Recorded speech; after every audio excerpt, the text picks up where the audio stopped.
Good day viewers, my name is Isabel and I want to tell you about malaria and its mode of transmission. We've all heard about malaria and some of us have experienced this disease. Well, malaria was first discovered in the year 400 BC by Greek physician Hippocrates, but it was not until 1880 that the parasite was identified. Malaria is a serious cause of illness and death, especially in young children in sub-Saharan Africa. Countries like Nigeria, Mozambique, Republic of Congo, India, Pakistan, and Afghanistan suffer from this disease. Malaria was a serious and fatal disease caused by a parasite which is transmitted to people through the bite of an infected mosquito. The World Health Organization (WHO) defines malaria as a disease caused by a Plasmodium parasite which is transmitted to people through the bite of an infected female Anopheles mosquito. This parasite affects the red blood cells and if not treated properly can cause death. The four species of parasite that causes malaria are Plasmodium falciparum, Plasmodium vivax, Plasmodium ovale, and Plasmodium malaria.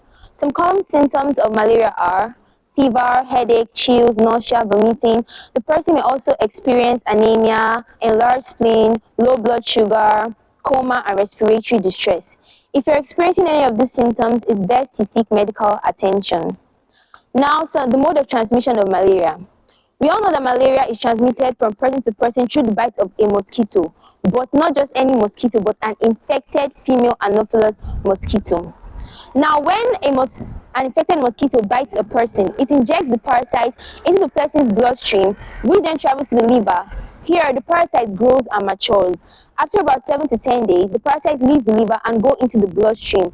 In the bloodstream, it infects the red blood cells, and this is usually when the symptoms of malaria begin. In the red blood cells, they multiply, and the red blood cells burst, which causes the parasite to go back into the bloodstream. A mosquito then becomes infected when it bites this person who has been infected by this parasite. When this infected mosquito bites another person, it injects the parasite into the person's bloodstream, which then travels to the liver and the cycle begins again. I hope you understand how the parasite is transmitted from person to person through the bite of a mosquito. Now, some common misconceptions on the mode of transmission of malaria. Some people have the wrong idea when it comes to the transmission of malaria from person to person and how it is caused and its effects on others. Now, some people believe that malaria is not a serious disease, but in fact, it kills over 400,000 people each year in Africa. Some people believe that it only affects children, but no, malaria affects everybody irrespective of your age or gender. Some people also believe that Africans are immune to the virus, but Africans are not. It is true that Africans have built a resistance towards this virus because of our genes, but Africans can still get malaria and any other person from any other background can get malaria. Now, some preventive measures against malaria.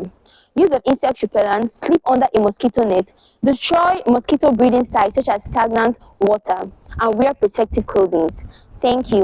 Don't forget to like, subscribe, hit the notification bell to get a video when we post a new one, and tell us what you think in the comment section.